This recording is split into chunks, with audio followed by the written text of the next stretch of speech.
Okay, mapalad po tayo sa umaga na to dahil ang ating tagapagsalita ay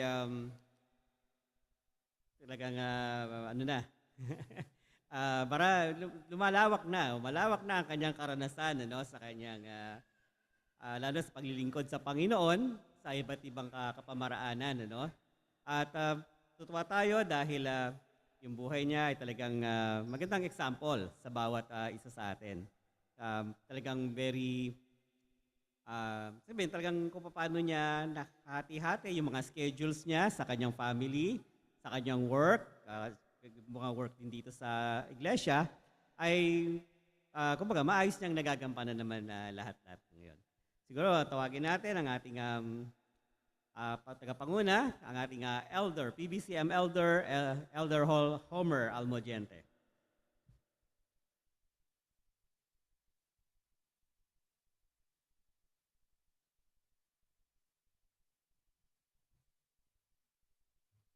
Good morning po sa bawat isa. Okay. Sabi kanina masaya tayo, ba't para malungkot kayo lahat? Kasi yung title natin, napakaganda. Basahin nyo. Rejoicing, exceedingly. Rejoicing, nagsasaya, nagagalak. Exceedingly, labis-labis. Tapos mukhang Biyernes. Salamat sa Panginoon sa kanyang kabutihan sa atin sa bawat isa. Salamat sa mga patotoo. Talagang nakita natin yung kabutihan ng Panginoon. Kaya din sa awitan. Yung awitan na yan talagang very memorable sa atin dahil yung kabutihan ng Panginoon sa atin makita natin dyan. Good morning sa bawat isa. Wala pala tayo Sunday School kanina. So ang tanong ko po bago tayo magsimula is, ano po yung isang bagay na nais nyong makuha ngayong Kapaskuhan?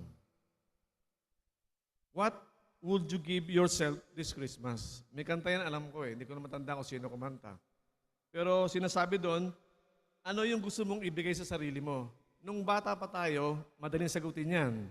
Nung bata kami ni Junie, si Junie po ay kapatid ko, yan, bunso po namin yan. Ang lagi namin hiningi sa nanay namin, damit na bago, siyempre, damit, tapos laruan, yun lagi. Hindi kumpleto ang December pag walang bagong regalo, damit o laruan. Lagi yan. Pero habang tayo'y nagkakaedad, okay, nag-iiba rin yung ating pananaw sa ating iniisip. Yung mindset natin nag-iiba rin eh. Diba? Pag tinanong mo ngayon sa sarili mo, anong gusto mong makuha sa Christmas, nag-iiba na, hindi na laruan. Diba? Pambata lang yun. Pero ang tanong natin sa sarili, anong regalo yung nais nyong makamit ngayong Kapaskuhan? Okay, alisin natin yung, tawag doon, yung material. Ano kaya yung nais natin? Yung ating pong topic sa umagang ito ay very familiar sa atin kasi every December, ito yung nadidiscuss ito sa atin. So tayo, bago tayo magsimula, tayo sandaling manalangin. Humingi tayo sa Panginoon ng pangunguna. Ama namin Diyos, na dakila, kami nagpupuri, nagpapasalamat sa mga kapatid mong idinako sa araw na ito. Salamat Lord sa iyong mga salita na aming pagbubulay-bulayan sa umagang ito. Ang dalangin ko patuloy na ikaw maggabay sa amin, makita namin ang kahalagahan nito sa aming buhay Kristiyano, kung paano ang mga pag-uusapan namin ito ay maging daan para mas tumatag yung aming pananampalataya at lumakas kami sa pag-asang pinagkaloob sa iyo sa amin sa pamamagitan ng iyong banal, ang iyong anak, ang aming Panginoong Hesus. Salamat Ama, ito po ang dalangin namin patuloy sa pangalan ng Panginoong Hesus. Amen. Rejoice. Hindi may ilaw eh. Baka naka-off. Ayan, sorry. Ako pala hindi naka-on. So rejoicing exceedingly this Christmas sa Mateo chapter 2 verse 1 hanggang 12. Sa Tagalog, sinabi ko kanina, labis na nagagalak ngayong Pasko. Labis na nagagalak. Yung parang ngiting nanalo sa loto. Tama. Okay, yung unang verse makita natin, sabi doon, nang ipanganak nga si Jesus sa Bethlehem, Judea, sa mga kaarawan ng Haring si Herodes, narito ang mga pantas na lalaki na nagsisidating sa Jerusalem mula sa silanganan. So dito makikita natin, pinanganak ang Panginoong Hesus sa Bethlehem, sa Judea. Pero ang naghahari noon si King Herod o Herodes. At meron, sabi doon, dumating sa kanilang lugar sa Jerusalem na mga pantas na lalaki. Ito yung sinasabi nating wise men. O sa ibang sa Tagalog, mago, magi sa Ingles, magus pag single, magi pag plural. Ito pong mga mago o magi, ito po yung mga advisor ng hari. So, kinukonsulto sila ng hari pag kailangan silang tanungin. So, talagang matatalino. Sa panahon natin, ito yung tinatawag natin consultant. Tatanungin ka kung ano yung magandang gawin sa isang project. Pero dito, makita natin, sabi, pantas na lalaki. Nung naghahanap ako ng magandang drawing, wala akong makitang numbers ng mga wise men, kundi 3. Di ba, 3 lagi. Sabi ko sa misis ko, wala akong makita, pero may nakita ko ilan. Kasi po, yung numbers na yan, makita natin, walang binanggit sa Biblia na may 3 dumalaw. Kaya lang po naging 3 dahil doon sa regalo nila. So itong mga magi na to, ito po yung brightest advisory ng hari. So grupo sila, tinatanong kung ano yung mga pwedeng gawin o desisyon ng hari kung ito po'y tama. Sa panahon ni Daniel, kinukonsulta sila, yung mga magi. Sa panahon din ni David, si Pharaoh, ginamit din. Ang magi ay isang bagay po na makita sa kanila, sila yung mga astrologers. Pinag-aaralan nila yung mga heavenly bodies like the stars, mga bituin. Kaya tayo sa gabi, pag tumingin tayo sa bituin, marami tayong makita maliwanag. Pero kung hindi ka astrologer, hindi ka astronomer, sabihin mo lang, star lang yan. Pero sa kanila, may Big Dipper, Small Dipper, may constellation, may kung ano-ano makikita. Itong mga magi na to, itong mga pantas, meron silang nakita. Diba? Meron silang nakita. Sabi rito, ang mga magong ito ay nanggaling sa silangan, east. Okay? Ito pong Pasig ay nasa eastern part ng Metro Manila. Kaya meron tayong Eastern Police District. Ang Manila po ay western. Okay? Sabi dito, saan sila nanggaling? Sabi doon sa eastern part. Pero walang binanggit sa Bible kung saang eksaktong lugar sa eastern part ng mundo sila nanggaling. At sabi din doon, maaring hindi nila sinakyan ay mga camel. Pero sa panahon nila, yung camel kasi ginagamit siyang pang-transport ng mga gamit. At sabi doon, maraming scholars na nagsasabi, malayong lugar ang pinanggalingan nila. Pero ang tanong, gaano kalayo sila nag-travel from their country papunta sa Jerusalem? Maraming nagsasabi sa paghahanap ko po ng kasagutan, sabi na maaring 800 to 900 miles ang kanilang biniyahe via camel para makita ang Panginoong Hesus. Tandaan natin, it's a prophecy, yung nangyaring ito. At hindi nila alam kung ano yung makikita nila, pero nakita nila yung bituin. Sinasabi rin nila na sila po yung nanggaling sa bansang Babylonia, which is 900 to 800 miles away. Kung susukatin natin yan, yung mula rito hanggang Luna Isabela, that's 400 kilometers. Convert nyo sa miles, that's 250. Kung 800 miles, 4 na balik, papunta ng Luna. Ganun kalayo yung biniyahe ng mga magi. Pero sabi ko nga kayo na, may ilang misconception akong babanggitin.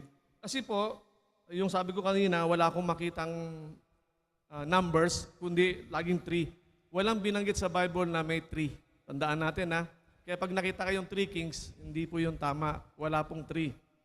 Walang binabanggit. Yun ang pinaka-safe doon. At sabi doon, hindi rin sila mga hari. Sila yung mga wise men or magi. Pero napaka-importanting part sila ng Christmas season dahil sila yung nakasumpong sa ating Panginoong Hesus. Okay? Pero nung dumating sila sa Bethlehem, sa Judea, ano yung tanong nila? Sabi nila, nasaan ang ipinanganak na hari ng mga Hudyo? Sapagkat aming nakita ang kanyang bituin, silanganan at naparito kami upang siya'y hanapin. Okay, teka, hindi pa yan. Okay? So yun yung main goal ng mga pantas na to, hanapin ang ipapanganak na hari ng mga Hudyo. So nagtatanong sila sa Bethlehem. Yung Bethlehem na yan, maliit na lugar po yan, pero makita natin dito, yung tinravel nila. Ayan po yung mapa. Sa dulo, yung Babylonia, kung gaano kalayo yan, that's, sabi ng Google, 1,200, sa iba naman, 809 miles. Pero isa lang ang masasabi natin, malayo ang biniyahe ng mga taong ito para hanapin ang tagapagligtas o ang Misaya. Pero dito makita natin, sa verse 3, sinasabi doon, na binasa kayo ni Joshua, makita natin dito, nung marinig ng hari ng Juda, na si Herodes, sabi niya siya ay nagulumihanan, na troubled. Ayan, nagulumihanan siya. Si Herod po, ang tawag sa kanya, the great ruler, siya po ay king ng mga Jew under the Roman Empire. Naghari siya sa Judea for 33 years. Mahaba din ang kanyang paglilingkod. Pero ang first impression nakita ko rito, nung binabasa ko, hindi nila alam na ipapanganak sa kanyang lupain na sakop niya ang Mesaya. Hindi niya alam. At sabi doon, hindi lang niya alam ang buong Jerusalem na lugar, hindi rin nila alam na ipapanganak. Okay? So makita natin dito, di ba? Pero dito sa last part, balak patayin talaga ni Herodes ang Mesaya. Sabi ko nga, bakit ang isang batang maliit papatayin mo na ikaw isang hari makapangyarihan? Pero isipin natin bakit niya gagawin yun. Kasi it's a threat sa kanyang kaharian. Kasi ang tanong ng mga pantas, sino yung ipapanganak na hari ng mga Hudyo? Ibig sabihin, itong papanganak na to, magiging hari. At si Herodes, doon siya na threat at doon siya na troubled. Bakit? Si Herodes po, kung babasahin natin, pag-aaralan natin yung kanyang buhay, siya po ay magaling na ruler, pero tyrant, matapang, mabagsik. Bakit? Pag meron siyang nakikitang mga tao na gusto siyang paalisin o i-conspire na alisin siya, pinapapatay niya. Even his wife, even his son. Kung mabasahin niyo po yan, maraming pagkakataon nag-conspire yung mga anak niya para alisin siya, pinapatay niya. Kaya makita natin, hindi tayo magdadalawang isip na isipin, talagang matindi siyang hari sa panahon na kapanganakan ng Panginoong Sus. Pero makita natin, after niya matroubled sa nabalitaan niya sa mga haring ito, sa mga pantas na nagaling sa Manayo, anong ginawa niya? Tinawag niya ang mga chief priests o yung mga eskriba. Ito pong chief priests, mga eskriba, ito po yung mga guro na nag-aaral o mga sanay na sanay, o master nila yung Old Testament. Alam nila yan, kabisadong-kabisado nila. So tinanong niya ngayon, sino yung ipapanganak o saan ipapanganak yung King of Jews na sinasabi ng mga pantas? Ang sagot ng mga eskriba o itong mga chief priests, ang sabi nila sa Bethlehem, sa Judea, kung saan dun siya nagahari. Okay? Tinignan ko po itong, yan. Yan po yung lumang Bethlehem. Hindi ko po siya napuntahan. Nakita ko na sa picture. Yung luma, ito po yung makabago. Para magkaroon tayo ng idea. Pero dito makita natin, tinignan ko po yan, dalawang version. Kasi sinabi ng mga ng mga chief priests sa mga skriba, sabi niya, sa Bethlehem, Judea. At meron silang kinote dyan sa Micah chapter 5, verse 2, kung saan pinapakita po dyan, yung prophecy na mangyayari sa bansang Huda. Ang sabi diyan, basahin ko sa Yahweh, basahin ko po sa Tagalog, sabi diyan, ngunit ikaw Bethlehem, Ephrata, bagamat pinakamaliit ka sa angkan ng Huda, ay magmumula sa iyong angkan ang isang mamumuno sa Israel. Ang kanyang pinagmulan ay buhat po noong unang panahon pa. So yan yung version dalawa, Mateo chapter 2 verse 6, saka Micah chapter 5 verse 2. Ibig sabihin, mangyayari. At mangyayari na. Kaya makita natin, yung Bethlehem, sabi diyan, siya yung pinakamaliit sa angkang ng mga Israel. Pero manggagaling sa kanya ang lahi ng Panginoong Hesus. Manggagaling sa kanya. Bakit? Kasi pong Bethlehem, kung makikita natin sa Old Testament, nung hinahanap ni Samuel si David para i-anoint as a king, doon niya nakita sa Bethlehem. So yung Bethlehem na yan, kahit sa genealogy, Mateo chapter 1, makita natin yung lineage ng Panginoong Hesus galing kay David eh.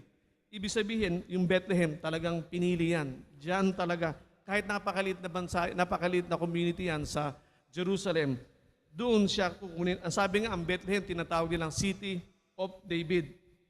Binabanggit sa Mateo at saka sa Lucas. Bakit sila napunta? Isipin natin, balikan lang natin ng konti. Si Joseph at saka si Joseph po ay taga Nazareth, Galilea. Kaya sila napunta ng Bethlehem kasi inutos ni Augustus na magpatala ang lahat ng mga nakatira. Kaya sila umuwi sa Bethlehem hanggang inabot na ng panganganak si Maria doon.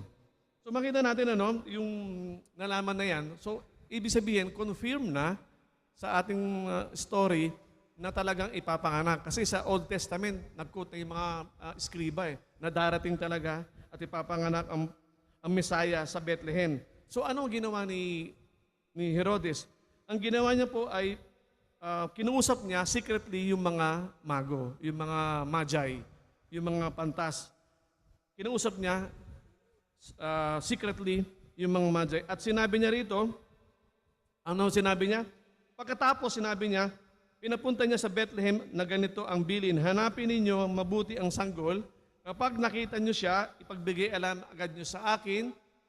Sabi niya ron, upang ako man ay pumunta roon at sumamba rin sa kanya. So, ano yung bilin ng hari? Pag nakita niyo, sabihin niyo sa akin. Hindi ko alam eh. Okay? So, yun yung bilin niya. Yun ang magandang bilin ni Herodes. Pero, makita natin sa next slide, ayan. Sa verse 9, makita natin, nung umalis na yung mga pantas kay Herodes, at sabi doon, nagpakita ang bituin. Di ba? Kung imagine nyo na naglalakbay sila ng 100 miles, ang bituin makikita mo lang saan? Sa gabi. Ang mga traveler hindi yan bumibiyahe sa gabi kasi madilim. So titigil lang sila ng araw, biyahe araw nila. Ang mga camel daw, they can go as far as 25 to 30 miles a day. So after nung pagod na sila, pahinga na. Pero sabi ko nga so kaya mahaba yung travel time nila kasi hindi nila makikita yung bituin kasi nga panggabi lang yun. Pero dito, after makausap ng mga pantas si Herodes, nagpakita muli ang bituin. Sabi ko nga, itong mga pantas ay mga astrologers. Alam nila kung anong bituin yung kanilang susundan. Sa dami ng bituin na yan, alam nila kung sino. Walang binabanggit kung anong klaseng bituin yan, pero sabi nila, alam nila. At sabi doon, when they saw the star, sabi nung ganon, na makita nila, ito na yung reaction nila. When they saw the star, they rejoiced exceedingly with great joy. Imagine mo, after so many travel time, hindi mo nakita. Ngayon nakita mo na. Kasi nandun na sila sa Bethlehem Hahanapin na lang nila. So yung nakita ko isang provision sa kanila, sa paghahanap nila, kasi lumabas muli yung bituin. At sabi doon, they rejoice exceedingly with great joy. Sa Tagalog, ay nangagalak sila ng di kawasang kagalakan. So, hindi ko lang paano explain yon. So, dito sa nasabi rito, nung nakita nila yung bituin, tuwan-tuwa na sila Bituin pa lang yun. Hindi pa nila nakikita ang Panginoong Hesus. Okay? Sabi doon, they exceedingly rejoice with great joy. Diba? Bakit sila masaya? Unang-una, na-confirm. Nakita nila yung star uli, eto na. Nakita nila yung star tumigil dun sa bahay. Okay? Isa pa yun. Nung nakita nila ng mga pantas ang Panginoong Hesus, siya nasa bahay. Hindi na siya sasabsaban. So, hindi na. So, they rejoice kasi nakita nila ang ating Panginoong Hesus. Diba? And, sabi ko, remarkably, alam nila may divine protection. Malayo yung biyahe nila, tapos, diba? Ang guide nila, isa lang, yung bituin lang, wala nang iba. No words can explain nung makita nila yung star. Naalala ko yung aking anak, si Antonio Joaquin, nung pinanganak yan. Yung una kong makita yung anak ko, talagang exceedingly with great joy. Kasi, di ba, sa mga tatay, alam niyo yan. Pag nakita niyo yung anak niyo, lumabas. Sa nursery, nakita niyo na talagang sobrang kagalakan. Ganon din ang nakikita kong kagalakan ng mga pantas na yan. Nung makita nila yung star, nakita nila, after many years of prophesying, kasi po yung prophecy na yan, 100 of years, inantay nila yan. Tapos ito dumating na. Sabi nga doon, So, ang nakita nila, ito. So, yan po, when they, ano ba yan? Okay. Sorry hindi ko makita. Okay, yan po, nung makita nila, when they were come into the house, they saw the young child with Mary and his mother.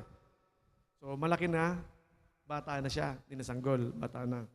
Sabi doon, nung makita nila ang bata at ang sanggol, anong ginawa ng mga magi o mago?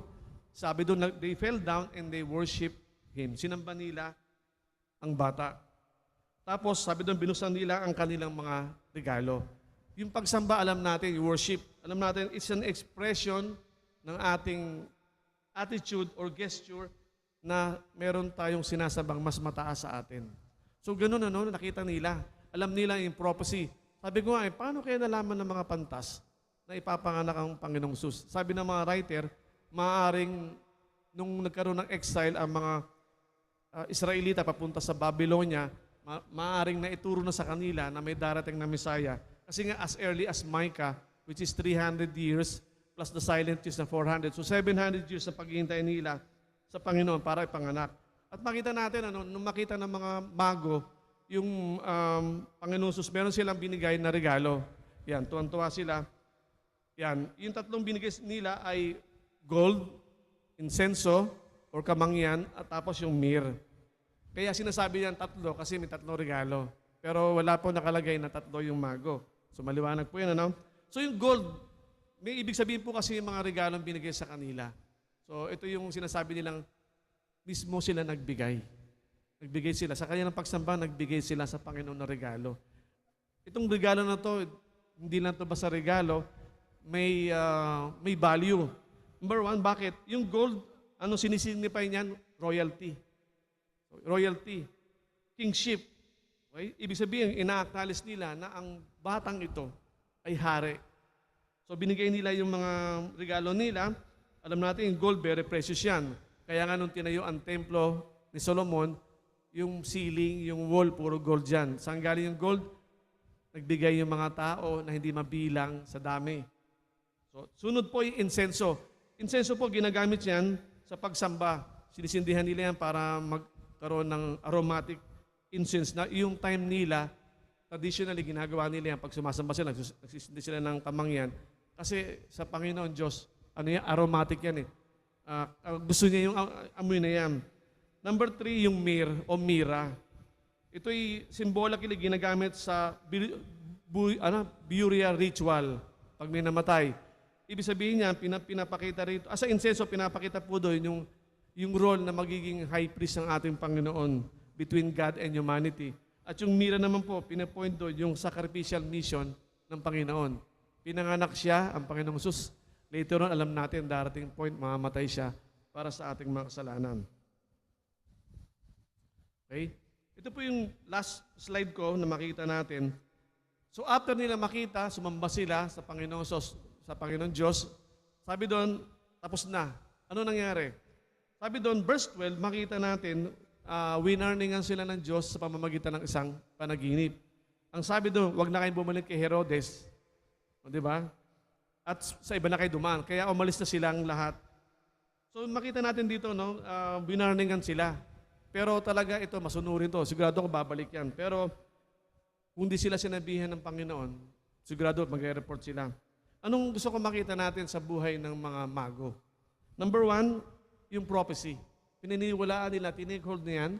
They travel so far away para makita ang ating Diyos. They seek the Messiah's location. Diba? Wala namang GPS nung time nila. Wala namang tawag itong Google Map. Wala namang Waze.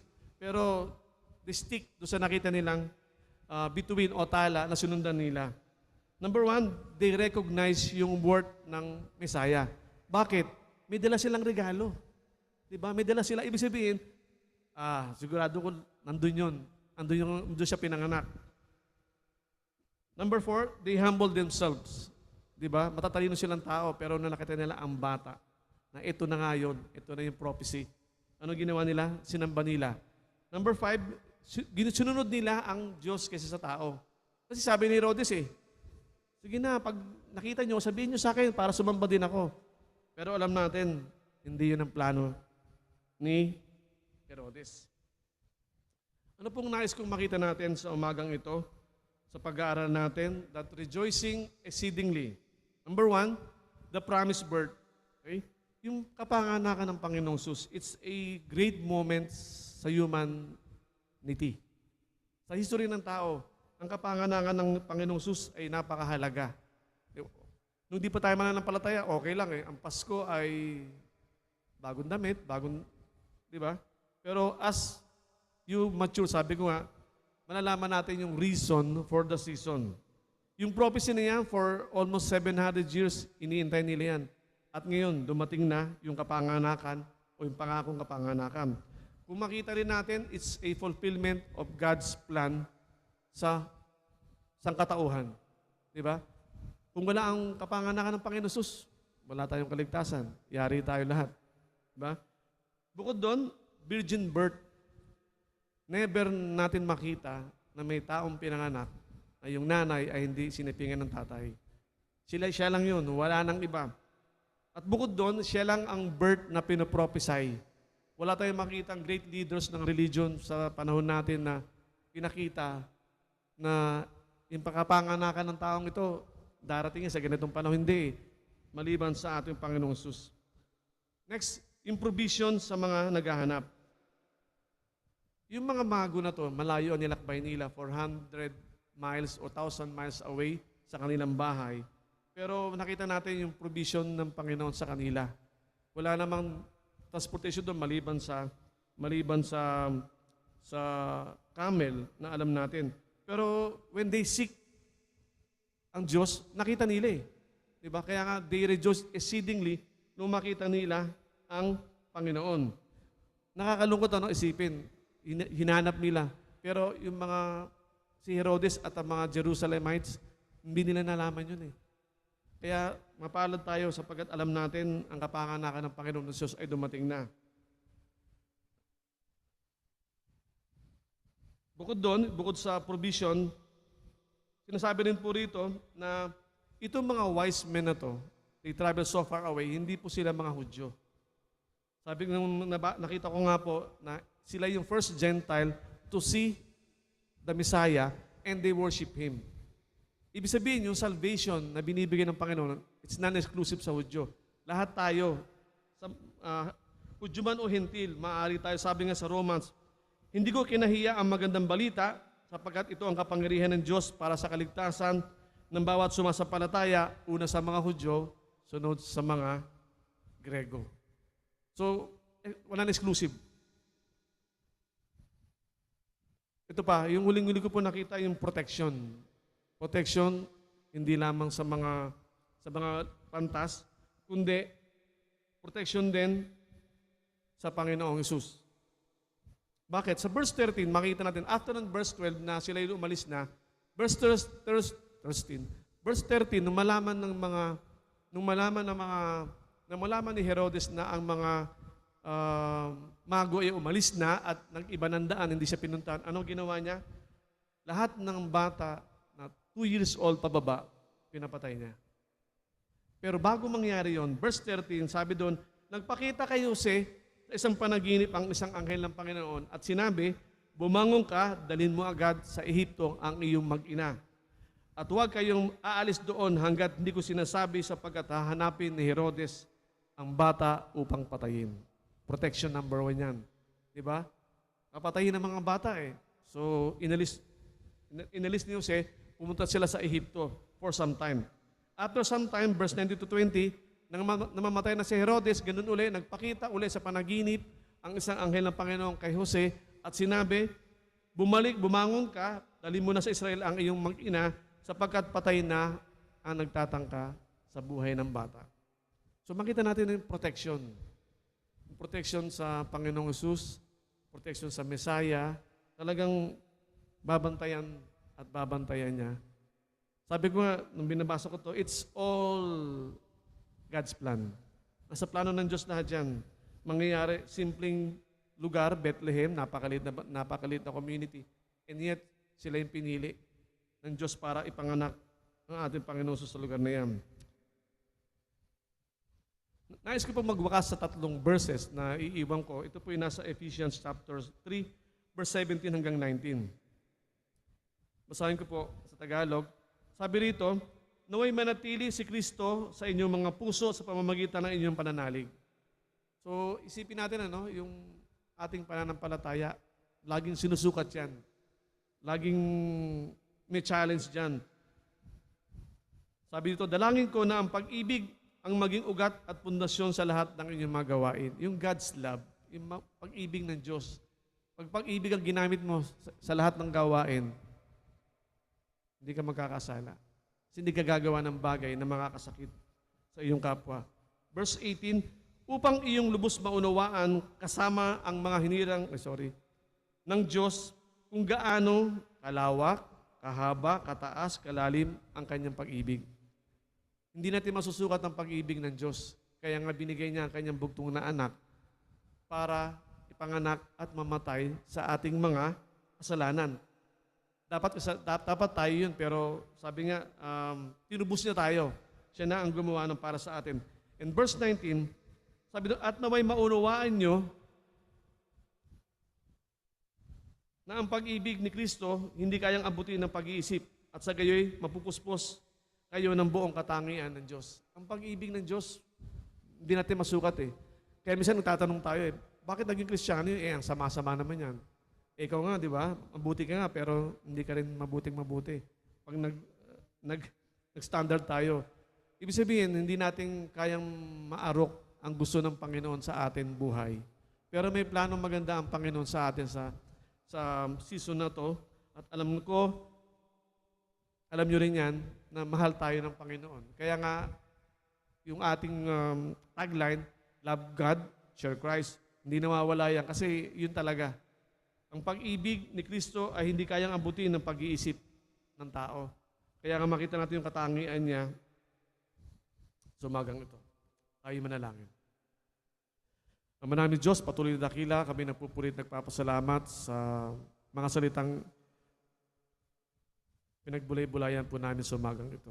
Dalangin ko patuloy na ang event na to sa buhay ng aming Panginoong Jesus, maging kagalakan din, Panginoon. Kung paano nakilala ka namin, ganoon din, Panginoon, ipakilala ka rin namin sa iba. Tulungan mo kami, Panginoon, na itong Kapaskuhan na to na darating, hindi lamang kami maraming material things, kundi spiritual things, meron din kami. Alalahanin namin ang ibang mga taong wala pang Panginoon sa kanilang buhay. Nais din namin gawin ito sa kanila, pero minsan, Panginoon, hindi namin kaya. Mahina kami, nahihiya kami, wala kaming kapasidad. Pero Panginoon, kung titingnan namin ang buhay namin, ganun din kami dati. Pero salamat sa buhay mo. Sa kapanganakan ng Panginoon Jesus, nagkaroon kami ng pag-asang magtutuloy ang aming paglilingkod sa iyo, yung aming paglakad bilang mga lingkod mo. Tulungan mo kami, Panginoon, sumagang ito, ma-remind kami sa kahalagahan, sa proteksyon, sa provision, sa promise mo sa bawat isa. Ito po ang aming dalangin patuloy sa pangalan ng Panginoong Jesus. Amen. And Merry Christmas po sa bawat isa.